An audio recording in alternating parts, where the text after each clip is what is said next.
seja muito bem-vindo! Está começando o podcast da Lucimelo. E por aqui você sabe, o papo é pop. E hoje estou trazendo um convidado que eu tenho a honra de receber aqui no meu estúdio, que é o Edson Cudo, que tem uma história maravilhosa. Ele é faixa preta de judô, ele é lutador de wrestling, 10 vezes campeão brasileiro, além de ter sido técnico da seleção brasileira de wrestling, ó, já enrola a língua aqui, por 8 anos, liderando e conquistando 12 medalhas históricas no Pan-Americano da Guatemala, um marco no esporte nacional. Então, quando eu falo pra você que o papo é pop, realmente é pop, né? O Edson também, ele é piloto de elite offshore. Ele vai explicar o que é isso, gente. É uma coisa incrível, é um profissional altamente treinado que realiza operações complexas e desafiadoras, né, no mar, especialmente no setor de petróleo e de gás. Você vai entender tudo, acompanha com a gente para você conhecer tudo isso aqui. Além disso, ele é palestrante e, como tão bem descreveu,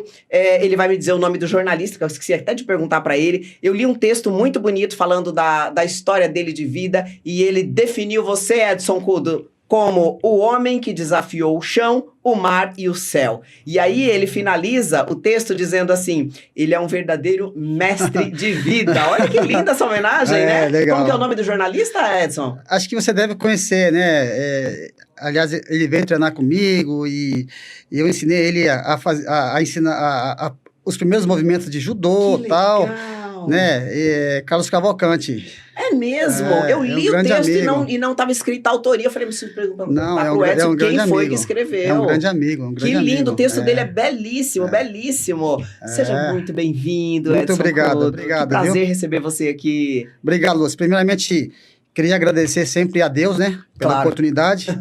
E nosso grande arquiteto do universo, que está sempre nos proporcionando muita alegria, muita paz e muita proteção, né? E eu sempre falo que a gente precisa ter muita saúde para poder concluir, né, a nossa missão aqui na Terra, né? Então, verdade. Pelo fato de a gente estar aqui feliz, né, e tendo saúde. E bem de saúde, e bem, né? De saúde, já não precisa mais pedir nada para Deus. É verdade. Só isso já... Eu falo, às vezes eu costumo falar na minha casa, assim, eu falo, tô conversando com meu marido, eu falo assim... a gente escuta, né, falar a história da pessoa que tá com alguma doença, ou algum problema grave. Aí eu falo, gente, essas coisinhas do dia a dia não é nada, né? Não é nada, porque realmente a pessoa quando enfrenta um problema de saúde, que é muito desafiador, né, Edson? Mas a gente tá bem com saúde, coisa maravilhosa, né? Aí é só trabalhar e cumprir a nossa missão. A missão, né? E você é um cara que levou a sério esse negócio de missão, né? É verdade, é verdade. Eu quero começar, eu sempre começo aqui perguntando pros meus convidados sobre a infância deles.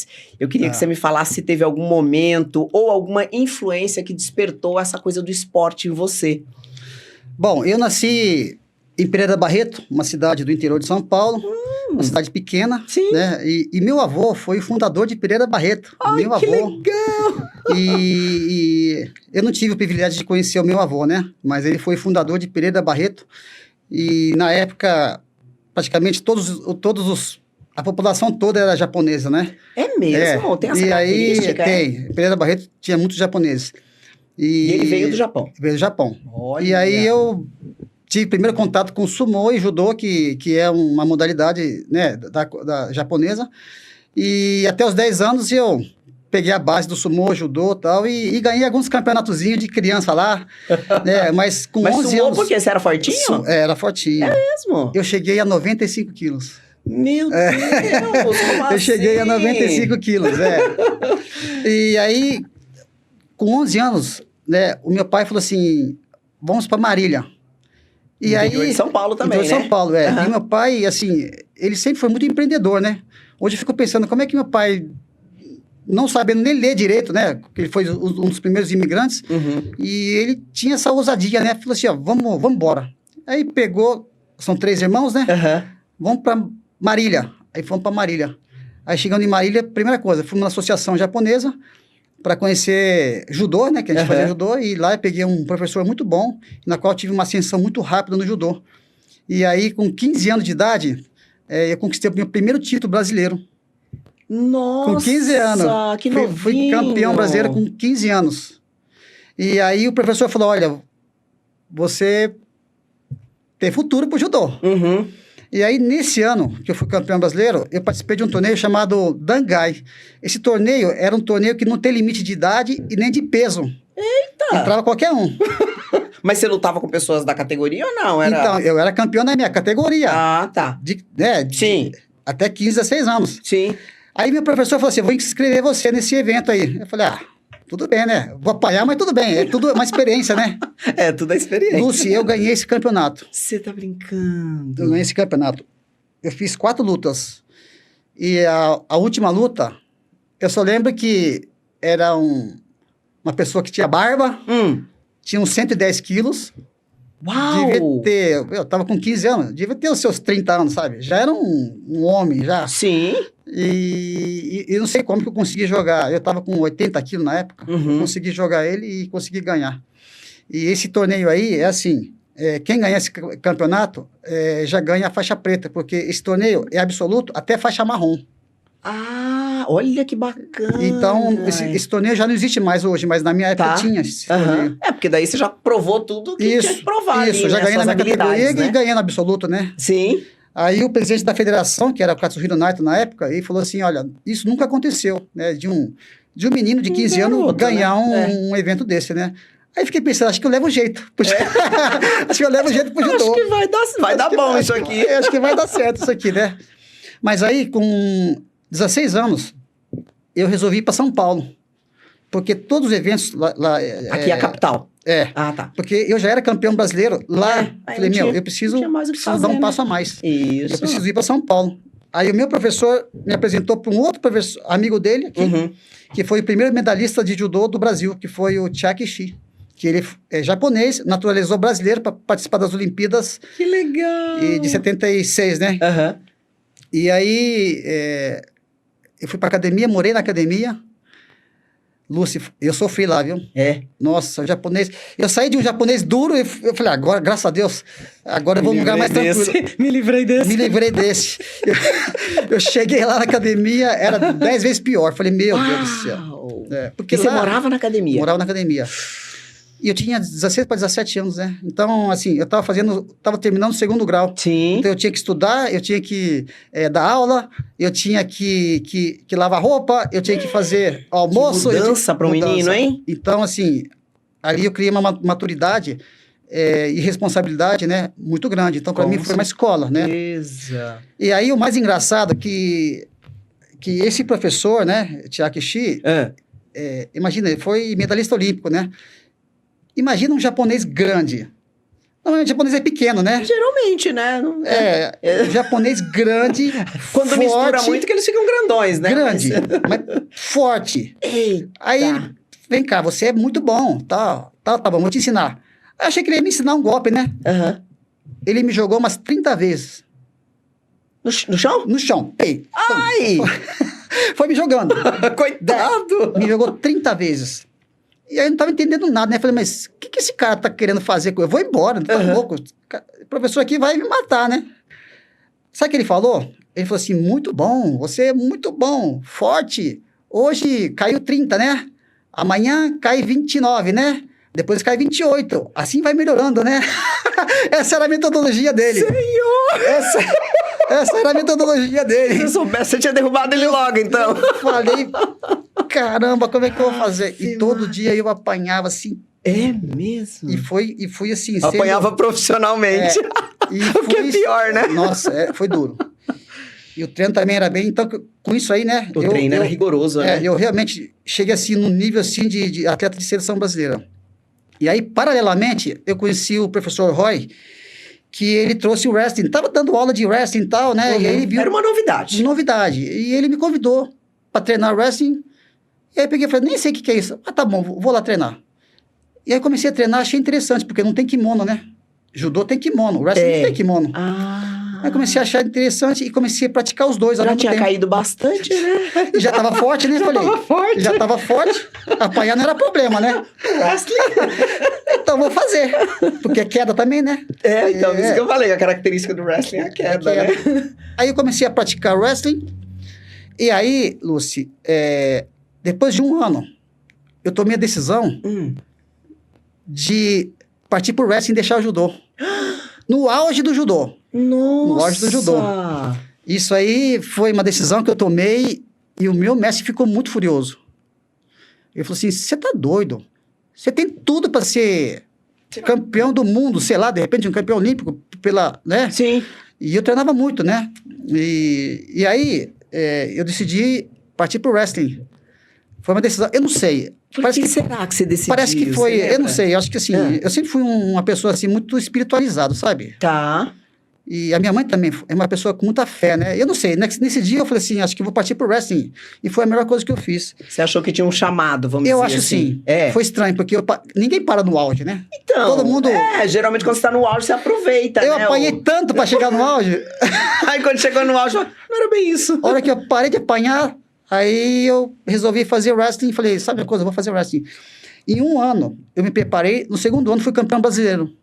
E no terceiro ano, eu estava na seleção brasileira de wrestling. Nossa! Então foi assertiva a tua escolha. Foi assim... Mas assim, para quem via ali no momento, né? Foi assim, muito rápido, né?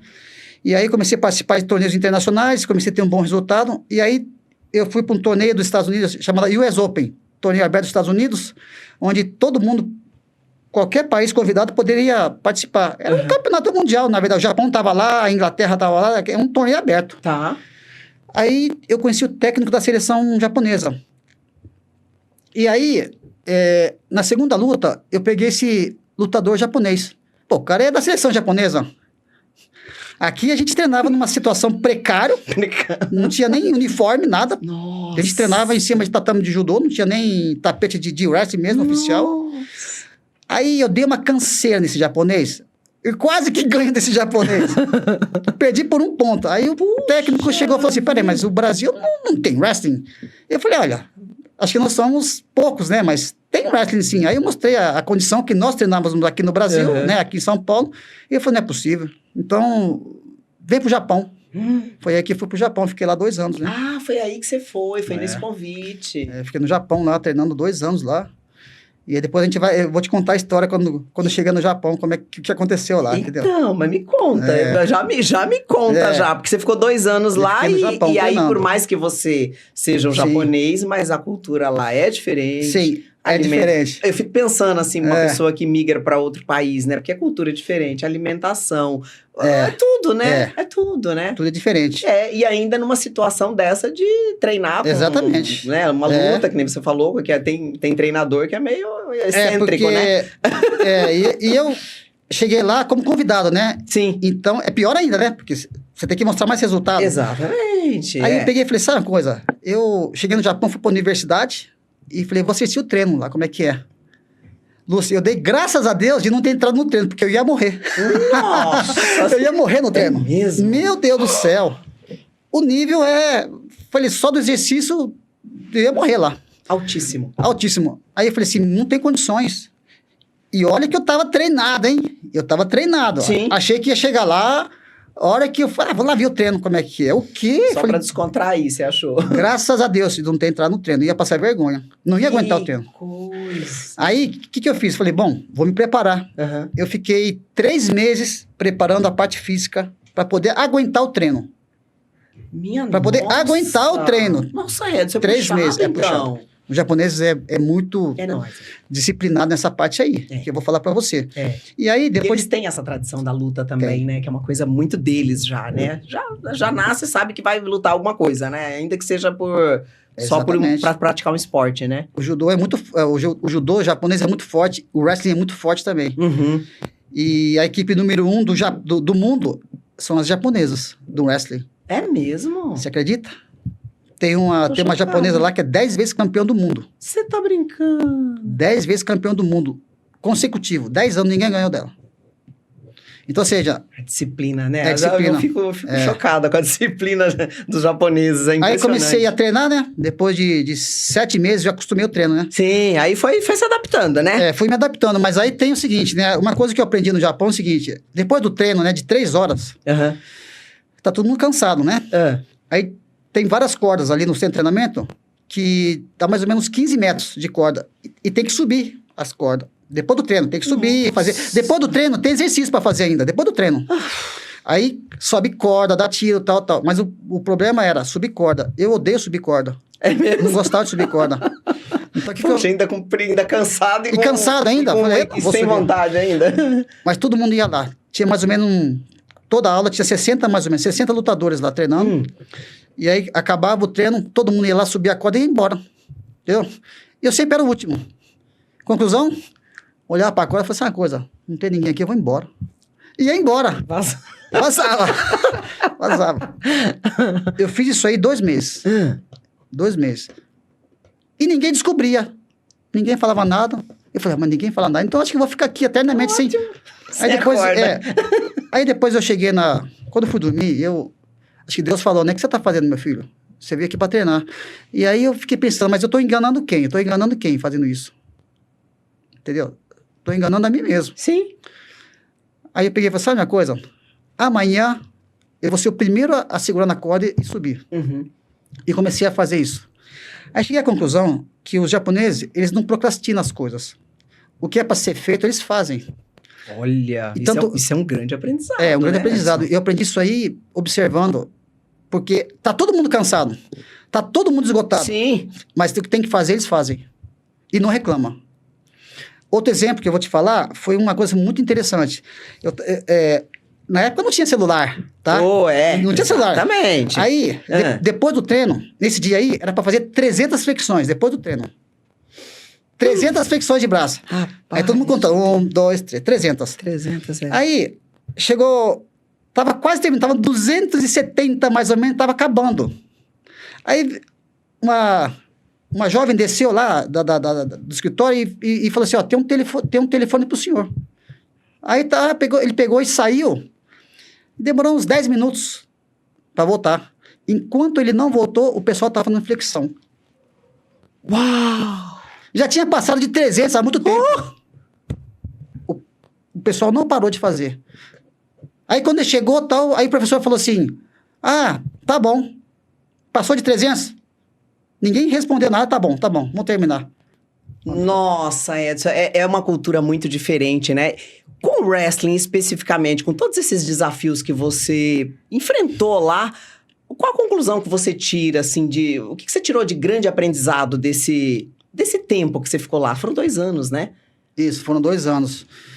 E eu já venho de uma cultura, né? Meu pai é japonês, né? Então, ele foi muito rígido com a gente, né? Eles são rígidos, né? Meu pai sempre foi muito rígido, né?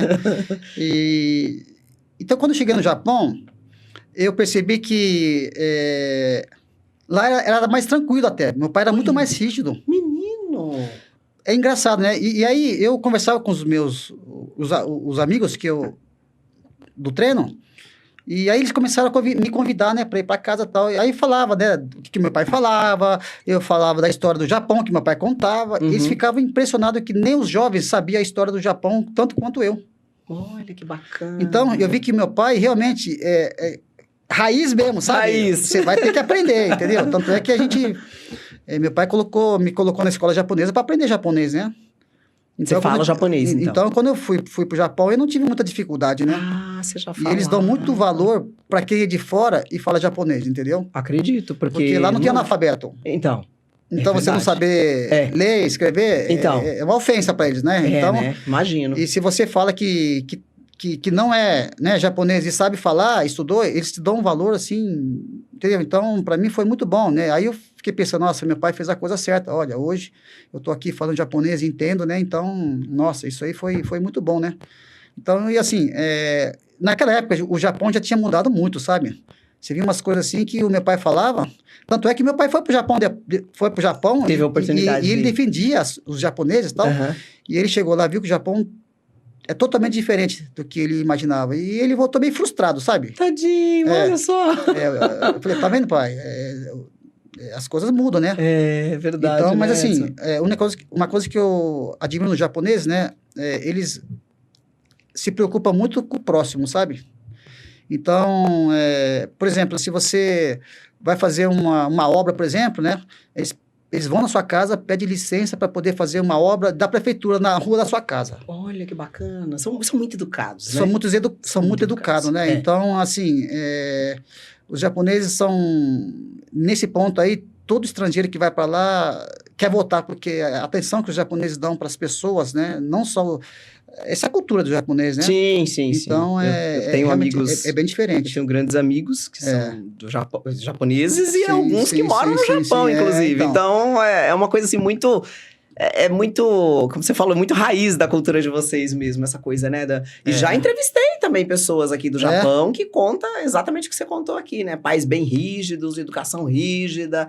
E aí, você sabe que lá pelas tantas, quando a gente vê esses desenhos, né, japoneses e tudo, né? Que tem esses heróis com superpoder, a impressão que eu tenho é que realmente os japoneses, eles...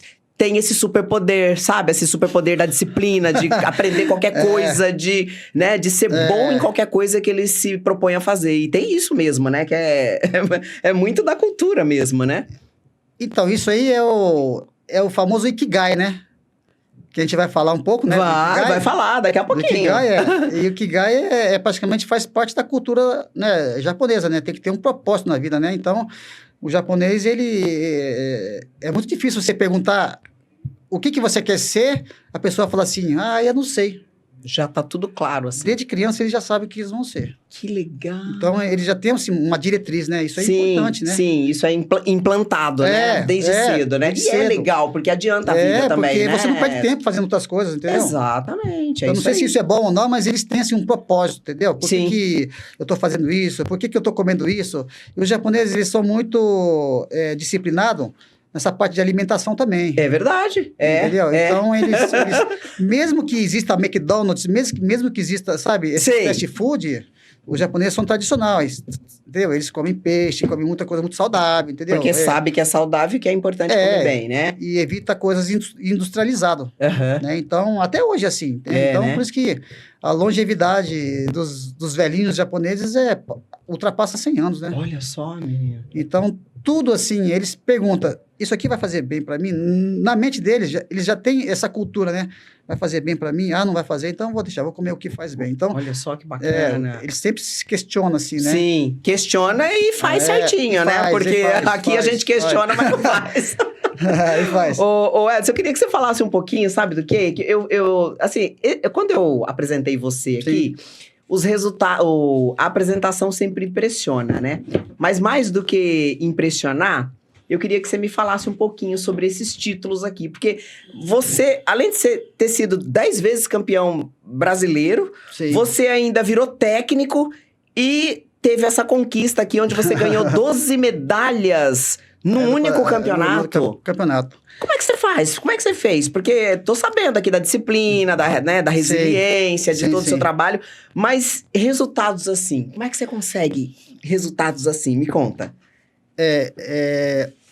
Na verdade, sair do 0 para 1, talvez é uma lógica, né? Agora, sair do 0 para 12, não é tão lógico assim, né? Não é tão lógico, né? Foge a regra, então chama atenção. Tanto é que eu fui convidado também para fazer explicar por que, né? Essas 12 medalhas na Universidade Aimbi Morumbi, que eles queriam que eu fizesse uma vivência do wrestling e também para os formandos, né, de educação física.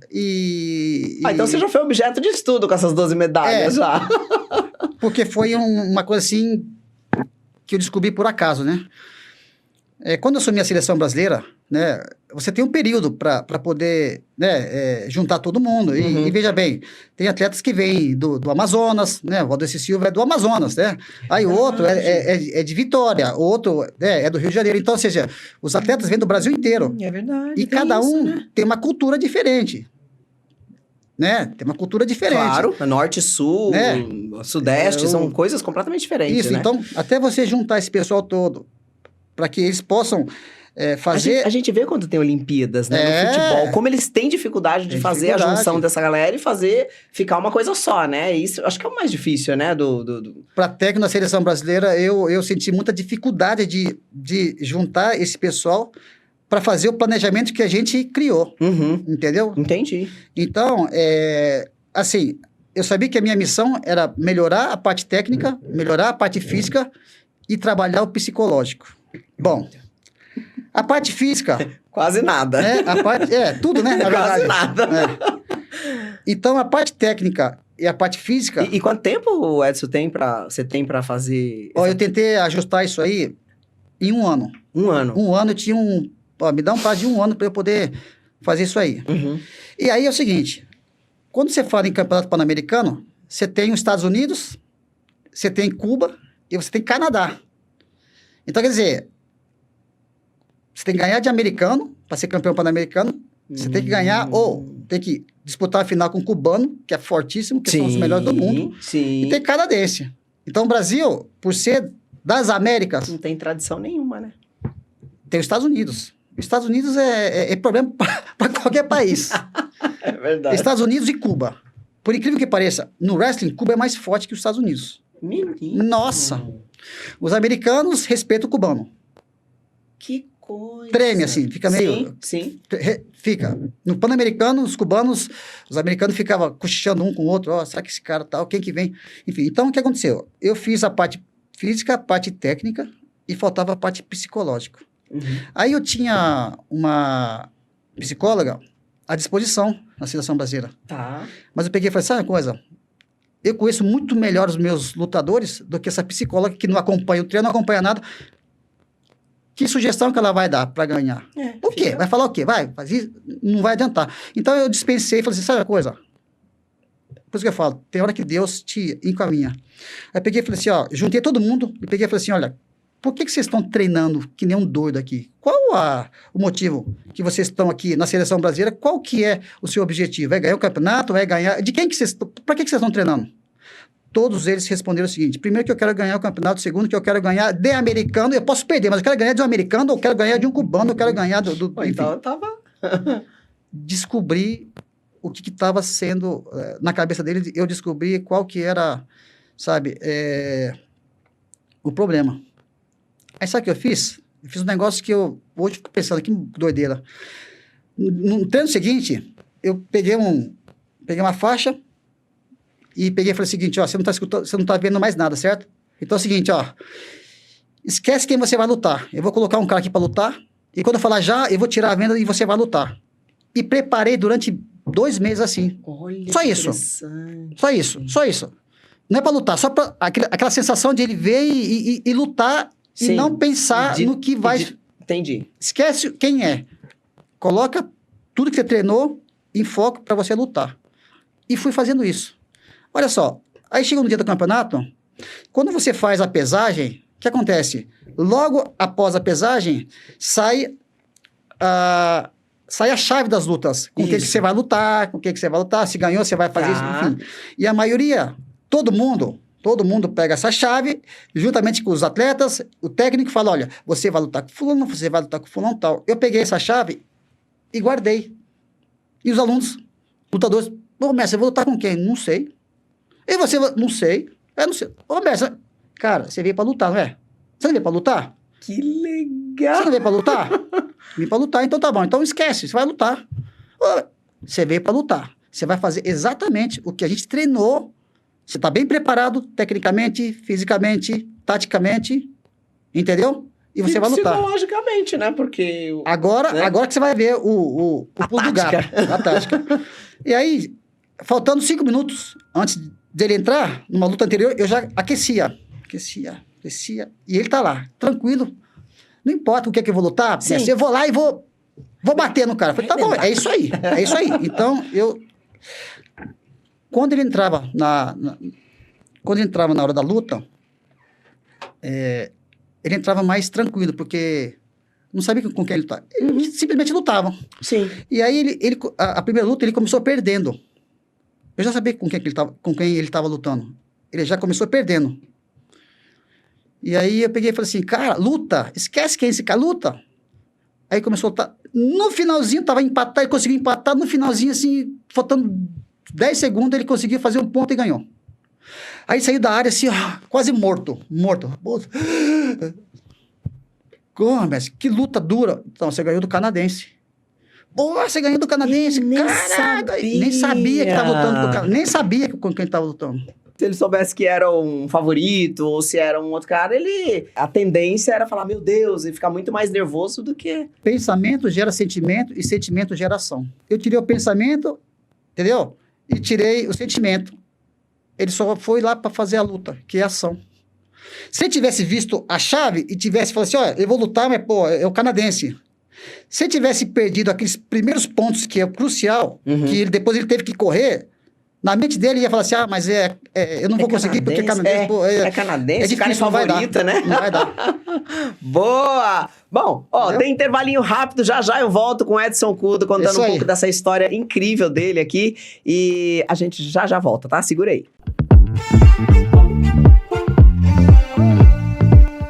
Bom, estamos de volta aqui com o Edson Cudo, contando um pouco da história dele, esse campeão, né? Foi 10 vezes campeão. E você estava falando aqui, Edson, das medalhas, né? Como que você trouxe essas 12 medalhas para o Brasil? Aí eu fiquei pensando aqui, eu falei, mas você... lá na hora o pessoal não sabia com quem ia lutar, mas... Taticamente, vocês estudavam o adversário ou não? Também era Claro. Estudava? Claro. Tá. Sempre eu falo o seguinte, que quando você... Um bom lutador, ele tem que ter no mínimo 2 táticas de luta ou 3. Porque todo mundo hoje estuda, né? É seu dever estudar o seu adversário. Sim. Então, na seleção brasileira também, a gente pegava vídeo, né? De lutadores dessas categorias e falava, esse é da sua categoria. Dá uma olhada como é que ele luta. Entendeu? A gente ficava horas estudando. Então, a gente criava uma tática, entendeu? Para cada lutador. 2 táticas para cada lutador. Nossa. Porque da mesma forma que você estuda ele também está estudando você. Claro, com certeza. Então, se você fala assim, o Cudo, você mata esse braço aqui, ele não vai conseguir mais fazer nada. Se você só tem aquela técnica ou aquela tática, você já não consegue mais fazer nada, concorda? Com certeza. Agora, quando você muda de posição e faz outro tipo de ataque em outra técnica, você concorda que você pega o adversário de surpresa? Com certeza. Então, a gente sempre treinou, todos os lutadores da seleção brasileira tinham 2 táticas de luta. E é engraçado, né? Olha, a gente fez um trabalho tão maravilhoso, porque é o seguinte, eu vejo muitas vezes o professor lá, no corner, o mestre lá, treinador, tanto no MMA quanto... Pega o braço, isso, ataca a perna. Você acha que a pessoa não está escutando também? Então, a gente criou algo diferente. Ataca a perna é para pegar o pescoço. Nossa, pega o pescoço para atacar a perna. Trocavam ainda? Então, as pessoas não entendem. A gente criou uma comunicação entre vocês ali. Entre nós, totalmente oposto. Então, imagina, eu tô lutando, a pessoa fala, pega a perna. Lógico, eu tô escutando. Lógico, eu tô escutando, eu vou... Aí a gente fala assim, vamos fazer uma coisa diferente. Isso é bem brasileiro. Isso faz parte da tática. Que legal. Entendeu? Então, quando ataca a perna, não é pra atacar a perna, é pra fazer outra coisa. E assim a gente foi criando, né, várias frases, e a gente sempre, para não errar, né, atacar a perna, não é para atacar a perna, é para fazer outra coisa. Então, a gente foi... Outra coisa importante também, né, eu acho que todo lutador, eu faço sempre a chamada oral para ele. Olha, quando você estiver ganhando, o que você vai fazer? Quando você estiver perdendo, o que você vai fazer? Ah, você faz esse exercício. Isso. Entendeu? Então, na época lá, era assim, era 3 rounds de 2 minutos. Tá. Toda vez muda, né? Mas naquela época, era 3 rounds de 2 minutos. Então, quando eu via que o adversário estava perdendo, né? Começou a perder, eu falava para ele assim, deixa o outro fazer bastante ponto para ele cansar. Porque tem 3 rounds. Sim. Aí, no segundo round, o que fez bastante ponto, fez muita força... Já tá cansado. Aí você faz mais um ponto, porque é round por round. Você pode ter 10-0 ou 1-0, você ganhou um round. Nossa. Esse round morreu. Boa. Aí começa o outro. Então, eu fazia o cara fazer um monte de ponto para cansar. No segundo round, você fazia um ponto só e ganhava o segundo round. Aí no terceiro round, ele tá mais cansado, concorda que tá mais cansado? Aí no terceiro round, você fazia o primeiro ponto, o segundo ponto, e aí segurava a luta. Aí quem tem que correr é ele. Puxa. Aí ele cansa. O cara já tá cansado. Aí já tá cansado. Aí ele dá mais chance pra você fazer mais pontos. Então, isso faz parte da tática. Isso na luta faz muita diferença, Muita diferença, lógico. Muita diferença. Eu vejo, às vezes, já assisto. Sim. Meu marido gosta de assistir, a gente assiste bastante em casa a luta, assim. E aí você fica olhando exatamente isso. Aquele que entra muito afobado... Você pode ver, né? Não dá conta, né? Não dá conta. Chega uma hora que... Claro, às vezes a pessoa, sim, tem um preparo fora do comum ali, ela vai até o final. Mas não conseguir administrar esses tempos faz muita diferença para quando é round, assim, né? Por isso que muitas vezes o atleta ele é muito bem preparado, fisicamente, tecnicamente, mas falha taticamente. Aí você vai ver o adversário que é mais fraco do que ele, tem uma tática melhor e acaba ganhando ele. É verdade. Então, é tudo uma... Então, o técnico da seleção, ele precisa... Porque eu sempre falo assim, né? Você treina individualmente a tática, a parte física, a parte... Entendeu? Então, juntar tudo isso aí num atleta, para que naquele dia ele possa ter a eficiência em tudo que ele treinou, isso aí é um bom treinador, ele faz isso. Com certeza. Então, se você faz uma tática errada, tudo que você treinou na parte física, a parte... não vai dar certo. O Kudo, quando você é um treinador, então você, na sua vida, assim, no dia a dia, Sim. você tem o hábito de pensar em todas como é que a gente fala? Em todas essas táticas, assim, para você fazer coisas no seu dia a dia, para você executar coisas, para você realizar coisas? Olha, é assim, eu sempre falo que quem treinou em alto rendimento, né, um atleta de alto rendimento, ele é diferenciado, né? A diferença é entre um cara que treinou para um campeonato mundial, né? Sim. Treinou, de repente, independente se ele for campeão ou não, mas ele treinou alto rendimento, e o outro que fez um esporte como hobby. Sim. Tá? Então, um lutador de alto rendimento, ele leva tudo ao extremo. O corpo ao extremo, a mente ao extremo, tudo ao extremo. Então, para ele, tudo que, assim, qualquer barreira que vier na vida, quando ele pensa no treinamento, não é nada para ele. Se eu conseguir superar isso aqui, então, por isso que eu falo que tem coisas na vida que você precisa chegar ao seu limite, para você entender o seu limite. E você só consegue chegar no seu limite quando você é um atleta de alto rendimento. Eu sempre falo isso. Um atleta de alto rendimento, ele é diferenciado por causa disso. Que ele chegou assim quase até a morte.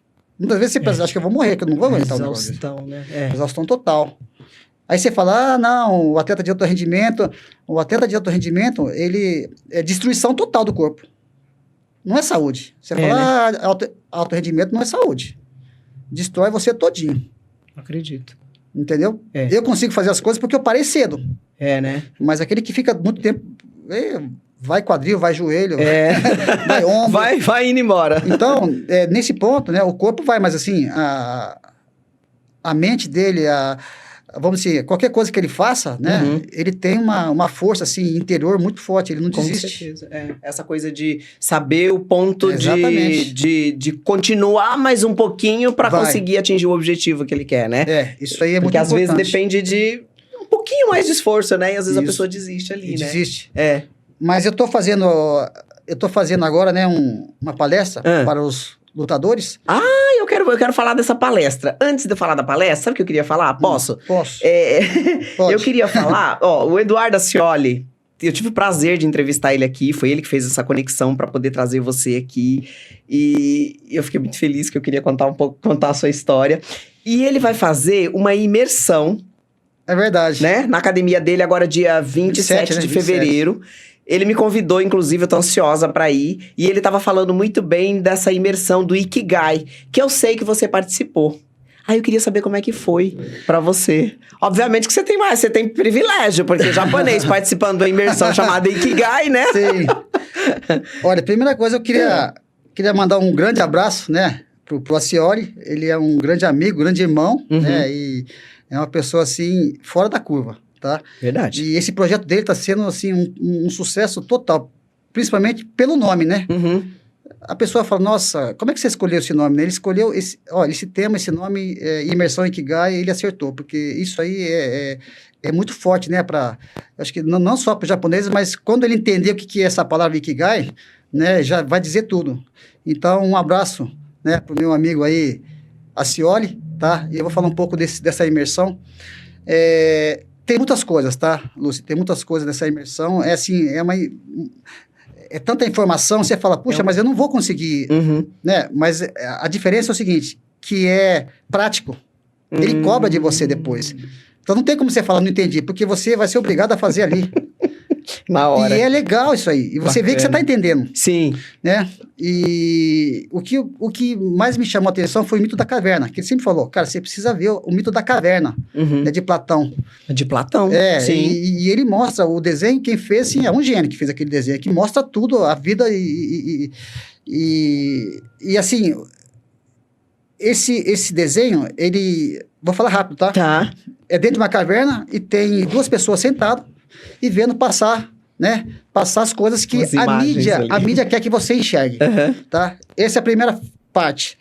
A segunda parte, você vai ver que tem um fogo assim, né? Um fogo assim. E aí, esse cidadão que está vendo o que a mídia quer que você vê, e ele fala assim, puxa vida, a vida não é isso. Eu quero algo mais, eu mereço coisa melhor. Aí ele pega e sai desse local feio, sujo, tal, que você vai ver lá, e ele parte para uma outra dimensão que é, eu quero empreender, eu quero aprender, a vida não é isso. Aí nessa parte do fogo é onde ele tem que queimar tudo que ele esquecer, tudo que ele do passado, para ele poder ascender, para ele poder chegar. E aí, tipo, deixar as coisas, deixar as coisas para trás, né? Mudar a mentalidade. Mudar a mentalidade. Isso. E lá em cima, no topo, tem um cidadão assim, levantando o braço, onde ele chegou ao sucesso, e lá ele tá fora da cabana, né? Tá fora da cabana ali. Sim. E aí ele tá vendo assim o sol, tá vendo assim, sabe? Todo o universo, né? Falando assim, puxa vida, eu tava dentro da caverna, só conseguia enxergar a escuridão e aquilo lá que projetava para mim. As sombras, né? E o Acioli, ele faz exatamente essa parte do fogo, que eu acho mais interessante. Ele não fala do sucesso. O sucesso, ele já chegou, não tem que falar do sucesso. Tá. Agora, essa transição da mudança de mentalidade. Isso aí que ele fala muito bem.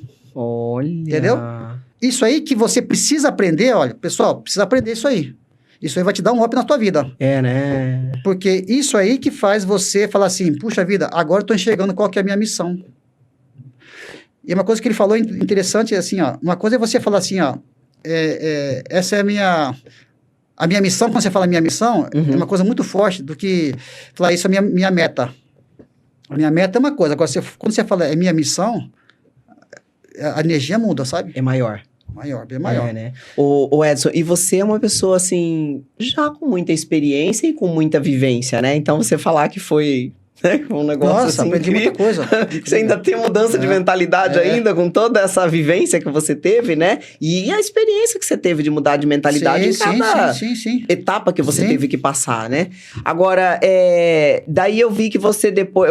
Eu vi um depoimento seu falando da imersão e você falou, nossa, eu saí com todo o projeto estruturado na cabeça, tal. Esse projeto é sobre esse projeto social que você tem ou é um outro projeto? Eu tenho um projeto social, é a DKW, tá. Associação Desportiva Kudo Wrestling. Esse você já é Isso, foi fundado em maio de 2019, portanto tem 7 anos já, né? Nós temos atividade lá de luta, de wrestling, temos futebol para criançada e temos ginástica para mulheres em geral. Tá? E eu sempre quis criar algo diferente, né? Trazer uma metodologia japonesa, né? Para adaptar aqui no Brasil. E de 3 em 3 meses, a gente convida um profissional para falar sobre higiene bucal. Qual a importância de escovar os dentes, de tomar banho depois do treino, tal. Depois eu trago outro profissional para falar sobre alimentação, por exemplo. Sabe? Então, essas crianças que não têm essa base de informação, né? Muitas vezes, os pais... acesso, né? Porque você faz para comunidades carentes, né? Então, eles têm melhorado bastante. E não só isso, a gente acompanha as crianças na escola. Então, as crianças que entram na associação, ela tem que estar matriculada na escola, senão ela não pode fazer, não pode entrar. Isso é legal. Então, tá na escola? Tá. Então, a gente mostra o antes e depois. Entendeu? Como é que a criança, ela melhorou a parte de disciplina, a parte comportamental em casa, essa parte, criança muitas vezes, ela é muito agressiva, agora está mais calma. Então, através da luta. Então, é a seguinte, a frase da minha associação é formar campeões da vida. Isso é mais importante, porque o campeão de tatame é fácil, e ele é rápido, acaba logo. Entendeu? Um ciclo de lutador de alto rendimento é de 10 a 15 anos, depois acabou. É isso que eu ia falar, 10, 15 anos, mas a vida é a vida, né? E depois? E depois, entendeu? Né? Então, assim, a criança, o jovem, ele precisa continuar sendo campeão fora do tatame. E a maioria dos lutadores não são campeões fora do tatame. É sobre essa palestra que eu também vou fazer. Então, eu achei bem interessante que você falou, você até comentou comigo, que você tem 3 palestras que você faz nessa área, né? Você fala dos atletas do alto rendimento. Isso. Né? Por que a maioria quando termina a carreira não tem sucesso. Isso é uma coisa muito curiosa, inclusive. Sim. E que a gente observa, e você vê, ó, e atleta de alto rendimento, a gente não tá falando só de wrestling, a gente tá falando de Tudo. atleta de futebol, que é um que a gente vê mais, Sim, porque a sim. gente vê o cara na ascensão, né, fora, na Europa, nos Emirados Árabes, ganhando muito dinheiro, e depois o cara acaba a carreira e você Ele vê, acabou. às vezes, passando necessidade, você fala, É. nossa, mas como assim, né? Sim. O que acontece, Edson? Bom, eu vou falar o que acontece,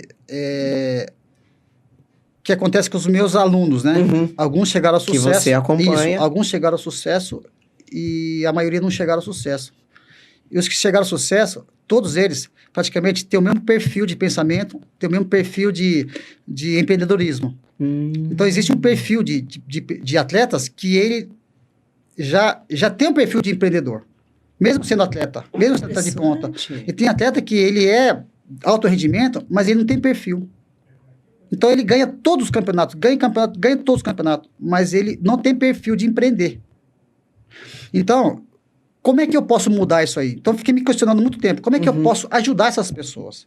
Então, resumindo, eu tenho uma planilha, assim, eu tenho um gráfico que eu mostro para eles, que mesmo sendo alto rendimento, eles precisam preparar para o próximo ciclo da vida. Então, eu dividi a vida em vários ciclos. Entendeu? Então, vários ciclos, de 10 em 10 anos. Então, essa fase de 20 até 30, ou de 15 até 30, até 35, é uma fase que parece que o mundo não vai acabar, né? Parece que assim, você tá jovem, adrenalina, o hormônio tá lá em cima. E essa fase passa. E aí, essa fase, ele não preparou para a segunda fase. Por isso que eu parei de competir com 25 anos, para 26. Nossa. Eu parei muito cedo. Novo. Parei no auge. Por quê? Porque eu sei que meu ciclo já está acabando. Então, eu não esperei acabar para poder iniciar. Você foi estratégico, então. Foi isso, por isso que eu larguei tudo e fui fazer o curso de piloto de helicóptero. Então, as pessoas, elas precisam entender que quando... Eu sempre falo nas palestras que não existe sofrimento. Sim. Sofrimento é quando o seu ciclo acabou e você está insistindo. E está nesse ciclo que já terminou. Aí você sofre. Nossa, isso é uma coisa incrível que você falou aqui agora. Entendeu? Então, não existe sofrimento. As pessoas, estou sofrendo. Peraí, mas que ciclo que você está? Isso aí são coisas que eu criei, tá? Isso não existe. São coisas que eu estou criando e estou falando para você. Mas é incrível. Entendeu? Então, é isso. Então, muitas vezes eu vejo professor de 50 anos, tá dando aula de judô, 1, 2, 1, 2, 1, 2. Eu peguei e falei, cara, seu ciclo acabou. Você era para estar fazendo outra coisa. Então, eu mostro para eles que quando ele estiver no auge, hoje as informações estão na televisão, estão aí na internet. Então, você pode se preparar para outra fase da sua vida, na metade da sua carreira, quando você está no auge. Então, eu provo para eles que o dia tem 24 horas, você treinando 4, 5 horas por dia, dando descanso de 1 hora de sono, de tudo isso aí, ainda sobra 3 horas. Essas 3 horas, você vai se preparando para uma nova então, fase. eu tenho atletas que são DJs, eu tenho atletas que partiram para o lado de empreendedorismo na área de restaurante. Sim. Eu tenho atletas que tem vários consultórios hoje de odontologia. Menino, que bacana! Então, isso aí é muito gratificante. Com certeza. E, ao mesmo tempo, é muito triste, porque tem muitos lutadores que foram muito melhores do que eles e não foram. Não teve chegar. essa oportunidade de ter esse pensamento, né? E aí eu vejo o seguinte, que muitas vezes ele é muito forte, ele, assim, tem muita força quando ele está sendo amparado com um técnico, tem uma equipe. Quando acaba aquela estrutura, a estrutura toda, não é? Porque tem assessor de imprensa, tem, como você falou, tem psicólogo, tem treinador, massagista. Ele se sente... tá tudo lindo, né? Não tem preocupação. Não quero sair daqui. Agora, quando acaba os holofotes, acaba a entrevista, acaba tudo, aí que eu quero ver se ele é campeão da vida. Por isso que eu prefiro muito mais preparar campeões da vida do que campeão do tatame. Claro. Tem muito campeão do tatame que é fracassado. Aí você fala, cara, mas você fazia tanta coisa. Você era... Se eu mandar fazer 100 flexões, você fazia 200. Pô, agora você não consegue, sabe? Você não consegue, né, continuar sendo campeão fora do tatame. E não consegue. Então, eu estou fazendo algo para poder ajudar eles. Nesse sentido aí. Bacana. E eu tenho certeza que eu vou conseguir ajudar esses atletas, porque eles estão sofrendo porque os ciclos deles acabaram. Entendi. Ô Edson, tenho bastante coisa para perguntar, mas eu não posso deixar de perguntar por que você, como você mesmo já falou aqui, estava no auge da carreira e foi ser piloto offshore. O que tem a ver uma coisa com a outra? Tinha alguma relação? O que tem a ver, né? Pilotar. Por isso que eu falo, gente, eu sempre falo para os meus alunos, né? Eu falo assim, cara, todo ser humano, ele tem capacidade de fazer 3, 4 coisas ao mesmo tempo, e bem feito. Isso eu acho também. Tá, então você não pode ficar só numa coisa só. Uhum. O que tem a ver pilotar helicóptero com lutar? Com lutar. Essa palestra, o que tem a ver? Não tem nada a ver uma coisa com a outra, totalmente diferente. É totalmente diferente. Né? Mas você tinha vontade de pilotar assim ou assim, não? Foi uma coisa que você viu e falou, nossa, isso é legal. Não, foi uma decepção que eu tive na vida, que o meu sonho era participar, né, de um campeonato mundial ou de uma Olimpíada. Eu tinha tudo para participar. Eu estava no Japão para isso, para participar. E simplesmente a confederação me cortou. Me cortou porque eu fui para o Japão.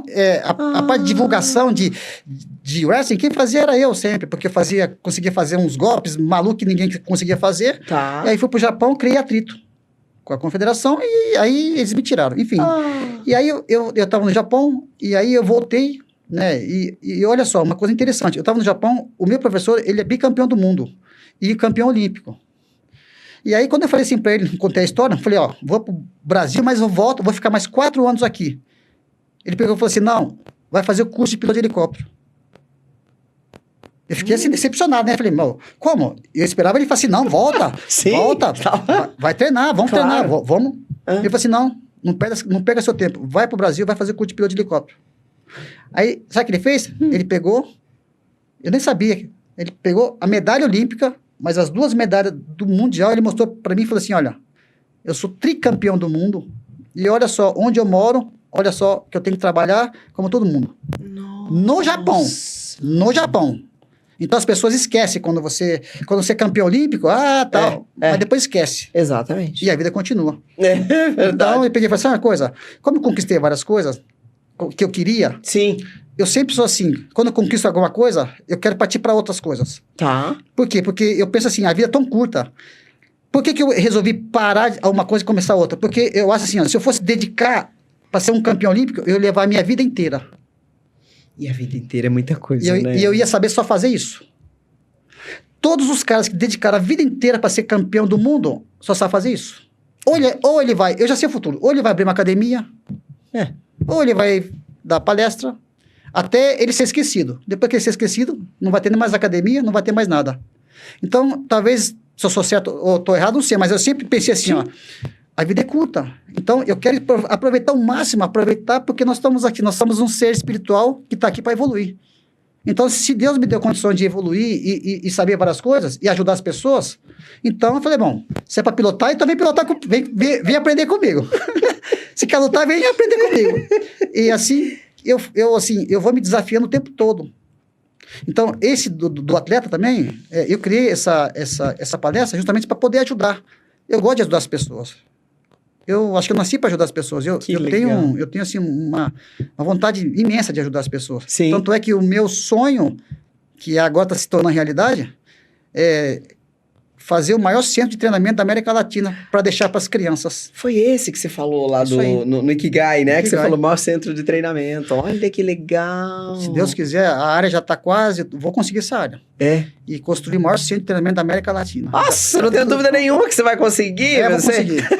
Você pilota um dos... Como é que é? É um helicóptero que se chama? É um dos maiores helicópteros de plataforma do mundo. De plataforma. Ao todo, 21 pessoas. Quanto tempo você demorou para desenvolver essa foi a mesma coisa. Capacidade? Então, foi a mesma coisa, né? Assim, eu comecei com um helicóptero pequeno, depois um pouco menor, um pouco maior, depois helicóptero turbina, depois helicóptero biturbina, e fui médio porte e tal. E aí, teve um tempo que estava muito ruim a aviação, ficou 4 anos assim, aí eu praticamente parei 8 anos, parei de voar. Nossa. E só fiquei treinando o pessoal do MMA, tal, fiquei 8 anos parado. Porque o mercado estava muito ruim mesmo. Falei, não vou perder meu tempo. Vou fazer outras coisas que eu sei fazer. Por isso que é bom saber fazer outras coisas. É verdade. Com esse mercado nosso que vive mudando, né? Aí eu fiquei 8 anos.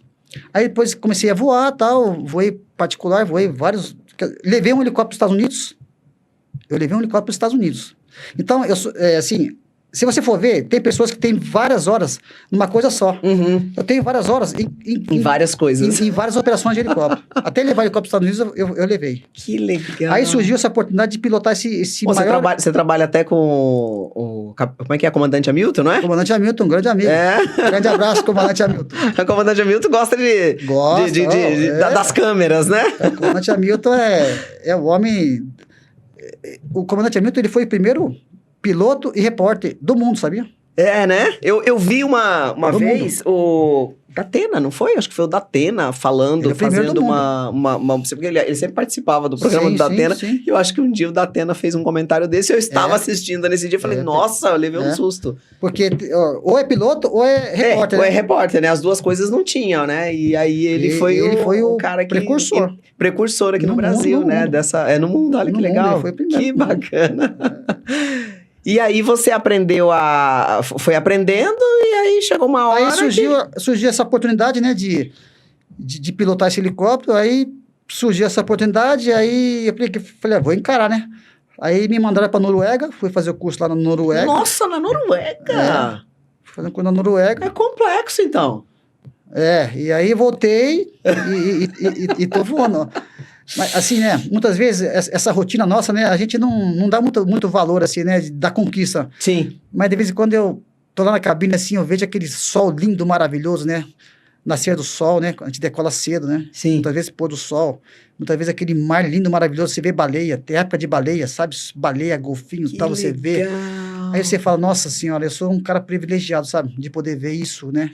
De poder ver isso, porque a maioria das pessoas não consegue ver isso. É, né? Verdade. E eu vejo isso aí todos os dias, né? Que bonito. Você pilota todo dia? Todo dia. É 15 por 15. 15 dias a gente tá pilotando e 15 dias eu tô em São Paulo. Ah, entendi. Entendeu? E aí porque você pilota para essas plataformas de petróleo, tudo, Petrobras e tudo mais. São empresas que prestam serviço para a Petrobras. A Petrobras não tem helicóptero. Então elas prestam serviço para a Petrobras. Então a minha empresa ela presta serviço para a Petrobras, entendeu? Entendi. Como várias outras, né? Tem 5 empresas que prestam serviço para a Petrobras. Mas você não deixou a luta, você treina ainda, Edson? Treina ainda, né? Eu vi você, mas eu não sabia de quando que era. Eu vi uns vídeos você treinando lá no Instagram. Falei, mas olha que atrevido. Treino. Ainda treina e treina pessoas também, né? Treino pessoas, eu faço seminário, né? Ô Edson, a gente tá terminando aqui o nosso bate-papo na TV, mas eu não terminei as perguntas, e vocês sabem, né? Quando eu não termino as perguntas, a gente vai lá pro YouTube e ainda faz uma palhinha lá. Eu queria que você deixasse o seu Instagram para as pessoas conversarem com você, continuar esse bate-papo, se tiverem interesse, se quiserem aprender com Edson Kudo, aproveitam, né? Enquanto ele tá aqui cheio de energia. O seu Instagram qual que é, Edson? Vou fazer o Instagram da associação, que eu tô sempre, tem pessoas que administram lá. Tá. @adkw.associacão. Tá. Associacal, né? Perfeito. Associação, tá bom? E agora, a gente vai lá pro canal do YouTube, porque a minha pergunta pro Edson é como que a fé influenciou a decisão dele e também ajudou ele a superar momentos difíceis na vida. E também vamos falar do curso de defesa pessoal que ele tem para as mulheres, que eu acho uma palestra, mas também é um olhar muito bacana que ele tem, e eu acho que a gente não pode ficar sem falar sobre isso, que é um assunto muito importante também, tá bom? Então contamos a história do Edson, mas esse bate-papo continua com mais um trechinho lá no canal do YouTube. Vem comigo. Super beijo, gente! E não se esqueça, hein? Me acompanha aí nas redes sociais, @LucimeloOficial, que é o meu Instagram pessoal. O Papo é Pop lá no YouTube. O Instagram, @PapoEPop. Beijo, fui!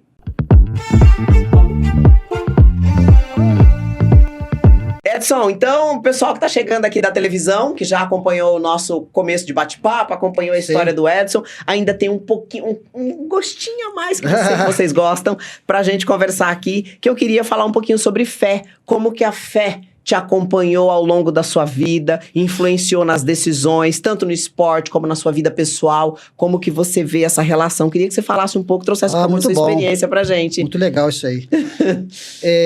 Eu sempre falo que os orientais são mais espiritualizados e os ocidentais são mais materialistas.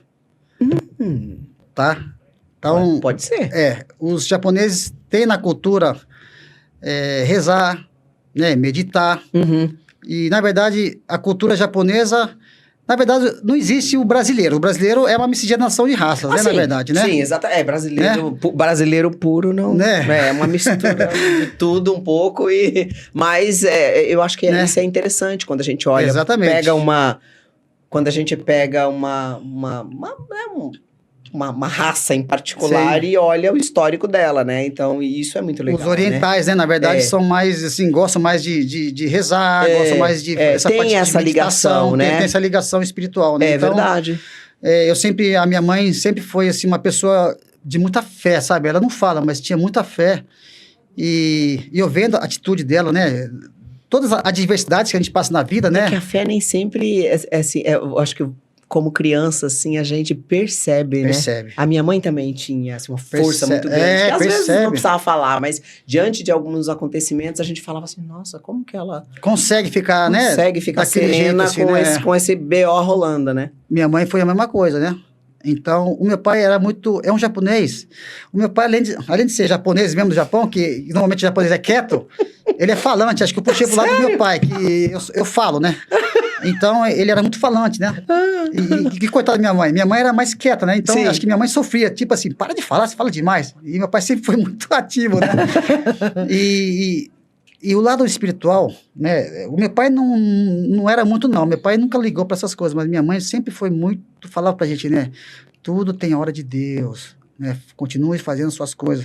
Aí um dia eu fiquei tão revoltado, falei, mãe, e você é maldoso, porque só pessoas maldosas que levam vantagem. Uhum. E durou 2 dias. Fiquei mal 2 dias. 2 dias eu fiquei ruim. Falei, mãe, não dá certo, mãe. Eu não levo vocação pra ser maldoso. Não tem condição. Acabou minha maldade. Então, assim, isso me ajudou muito, né? E eu sempre... Essas coisas que eu tive, né? Como técnico na seleção brasileira, eu pedia muitas vezes essa oração, pedia solução, né? Para que eu pudesse deixar um grande legado, né? Seleção. Guiar pessoas não deve ser uma coisa fácil, e eu não falei... Eu falei outra coisa. Eu criei os 6 princípios da luta agarrada e os 6 princípios da luta de chão. No wrestling? Quando eu fui técnico da seleção brasileira. Foi quando você foi técnico. Eu quis deixar isso aí para os lutadores. Tá? Então, esses 6 princípios da luta agarrada, ele é fantástico, porque assim, ó, você consegue bater o olho no seu adversário e você consegue saber quais são os princípios que você vai usar e quais são os princípios que você não vai usar. Princípios seriam, tipo, como se fossem passos a seguir ou não? Por exemplo, eu vou te dar um princípio. Braço contra perna, a perna é sempre mais forte. Então, não adianta você querer pegar a perna do adversário com um braço só, que a perna dele é mais forte. Sim. Aí você fala, pô, então não vou atacar a perna dele, que é... Então agora... Aí tem outro princípio, 2 contra 1. Agora, se eu pegar a sua perna com os meus 2 braços, eu sou mais forte. Então, se eu for atacar a sua perna, eu vou pegar com os meus 2 braços. Aí você pode ser forte, mas eu sou mais forte com meus 2 braços, sim. Agora, com um braço contra a perna é mais forte. Então, são alguns princípios, tá? Importantes, que se você souber isso aí, você luta com qualquer um e ganha. Então, todas as pessoas que vêm fazer o curso comigo, vêm fazer... Isso aí não coloca no YouTube, tá? Não coloca no YouTube, porque isso aí é o segredo. Esse vai pro YouTube. Então, vem fazer o curso comigo, tá? Que eu ensino pra você como é que você vai lutar com os adversários. Isso aí é bom, sabe por quê? Porque tem muito lutador... É a cereja do bolo, né? Cereja do bolo. E outra, tem muito lutador que o treinador prepara ele... E aí, quando já aconteceu de o treinador passar mal e não poder ir no campeonato, o cara fica perdido. Não sabe lutar mais. Sim. Então, esses 6 princípios, não é que é para tirar o treinador, é o contrário. Mas é caso o treinador não esteja... Os dois têm que... você tem que ter autonomia, né? Os dois têm que saber. O treinador eu já ensinei muito treinador isso aí. Que legal. Então, você faz isso aí que você vai ver. Esses 6 princípios, tanto da luta de chão quanto a luta de pé. Luta de chão também. Ô Edson, você tem muita experiência com essa coisa de luta e eu vi você falando sobre estratégia de defesa pessoal para mulher. Você tem uma palestra que fala sobre isso, você leva essa palestra também e você está aqui falando dos princípios, né? Esses princípios, eles acontecem na hora da luta. Mas... no dia a dia, se a gente aplicar esses princípios para uma defesa pessoal, alguma coisa assim, funciona também? Ou é diferente? Olha, primeira coisa, eu vou falar para você qual que é a diferença entre artes marciais e defesa pessoal. Tá. Tem uma coisa que a televisão, durante décadas, né, vem mostrando, isso é muito perigoso. Por exemplo, quando eu falo para você, eu pergunto para qualquer pessoa, que imagem você tem quando eu falo de defesa pessoal? Ah, vai um professor, um mestre, vai vai para a TV, tá lá, aí vai lá todo o pessoal ali, aí o mestre pega uma menina bonita, faz um ataque, ela derruba, ela dá uma chave de braço, todo mundo, o que faz? Vou aprender karatê, vou aprender judô, vou aprender jiu-jitsu. É verdade. Isso na vida real não acontece. Então, o que a mídia mostra é muito perigoso. Então, toda vez que eu tenho algumas amigas que falam, agora eu estou aprendendo karatê, defesa pessoal, fala, para com isso. Você está aprendendo karatê para você fortalecer sua mente, seu corpo, para você ter saúde, não defesa pessoal. Defesa pessoal é outra coisa. Defesa pessoal é estratégia, tá? Você, arte marcial, você treina no tatame, você treina com um protetor, você tem regras, você tem federação, você tem torneio, tá? E quando, num combate real, você consegue prever o que seu adversário vai fazer, por quê? Porque ele está lutando dentro de uma regra. Ele não pode fazer algo fora da regra. Verdade. E se fizer algo fora da regra, ele é punido. Ok. Isso é arte marcial. Tá. Defesa pessoal, você não sabe por onde o ataque vem. Se vem por trás ou vem pela... Então, leva uma garrafada na cabeça, leva sei lá, qualquer coisa que a pessoa tiver na mão, como você falou, não tem regra, né? Não tem regra. E a pessoa não está preocupada se vai machucar você ou vai tirar sua vida. O objetivo é machucar, né? Entendeu? Então, essa palestra não é de... Depois que você é dominado, é prevenção. Prevenção é a melhor estratégia pessoal, de defesa pessoal. É você prevenir. Como é que você não vai ser pego de surpresa?